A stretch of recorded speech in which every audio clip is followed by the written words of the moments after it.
అదే RTV app వార్తల్ని క్షణాల్లో చదివే అవకాశం ఉంటుంది. ఒక న్యూస్ పేపర్, ఒక టెలివిజన్ ఛానల్ మీ చేతుల్లో ఎప్పుడూ ఉంటాయి. ఏదైతే దేశవ్యాప్తంగా భారత బంద్ జరుగుతూ ఉందో ఆ క్రమంలో జంగారెడ్డిగూడెం పరిసర ప్రాంతాల్లో కూడా విజయవంతంగా భారత బంద్ కొనసాగుతూ ఉంది.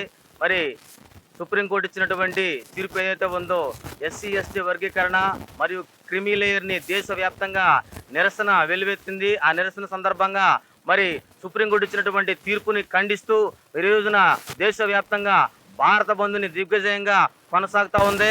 ఈ బంద్కు ప్రతి ఒక్కరు కూడా సహకరించారు.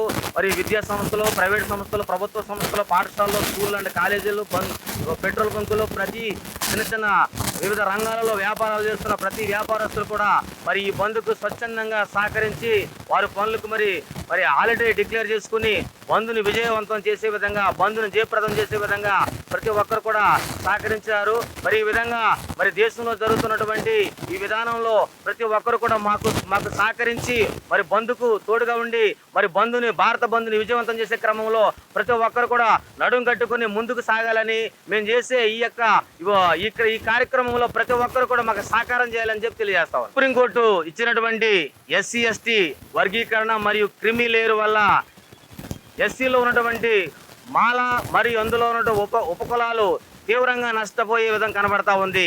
ఎందుకంటే మరి క్రిమి లేయర్ అనే విధానం తీసుకొస్తే చివరకు భవిష్యత్ తరాలకు రిజర్వేషన్ అనేది కనుమరుగయ్యే పరిస్థితుల్లో మరి కేంద్ర రాష్ట్ర ప్రభుత్వాలు తీసుకున్నటువంటి ఒక పక్షపాతకమైన కుట్రపూరితమైనటువంటి సుప్రీంకోర్టు ఇచ్చిన తీర్పుగా మేము భావిస్తా ఉన్నాం. భీమ్ నమోబద్దాయ ఈరోజు జరిగే భారత బంద్లో అన్ని వర్గాల వారు పాల్గొన్నారు. అందరికీ మా యొక్క జయభీములు. ఈ యొక్క 341 ఆర్టికల్ని దాన్ని ఇంప్లిమెంటేషన్ చేయకుండా ఈ ఇచ్చిన తీర్పు ఏదైతే ఉందో అది న్యాయబద్ధమైనది కాదు. జనాభా దామాష ప్రకారం జనాలను విడగొట్టి లెక్కగట్టి మా వాటా మాకు ఇచ్చి మా సోదరులైన వారికి కూడా వాళ్ళు సమన్యాయం చేయవలసిందిగా కోరుతున్నాము. ఇది అప్రజాస్వామికంగా విడగొట్టారు. దీనికి మేము నిరసన తెలియజేస్తున్నాము. ఈ నిరసనకి అన్ని ప్రజా సంఘాలు, బహుజన సమాజ్ పార్టీలు అన్ని దేశవ్యాప్తంగా మాకు మద్దతు ఇస్తున్నాయి. కాబట్టి మేము యొక్క నిరసన కార్యక్రమం పాల్గొని మేము మా యొక్క నిరసన తెలియజేస్తున్నాం. జై భీమ్. సుప్రీంకోర్టు ఇచ్చిన తీర్పుని బట్టి ఎస్సీ ఎస్టీ వర్గీకరణ దీనివల్ల ఏం కోల్పోతున్నారంటే మాల్లో ఉపకులాలు, దానికున్న ఉపకులాలు కూడా మన పిల్లల భవిష్యత్తు దానికి కారణంగా వాళ్ళకి రిజర్వేషన్లు తగ్గి ఉద్యోగాలు కోల్పోతారు. వాళ్ళు చదువుకున్నా సరే సరైన ఉద్యోగాలు రావు. ఇలా విడదీసి వాళ్ళ అన్నదమ్ములుగా ఉన్న మాల మాదిగల్ని విడదీసి విభజించి పరిపాలించడం అంటారు. దీన్ని విభజించి పరిపాలిస్తున్నారు. ఇప్పుడు దీన్ని కూడా రాజకీయ కోణంగా తీసుకొని పైన కేంద్రం అన్యాయంగా విడదీశారు.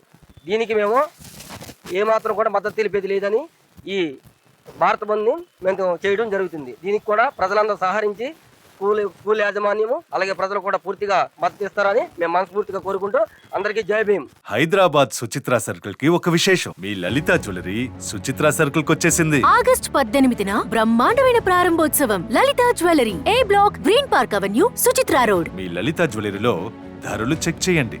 డబ్బులు చాలా చాలా ఆదా చేస్తారు. డబ్బులు ఎవరికి ఊరికే రావు.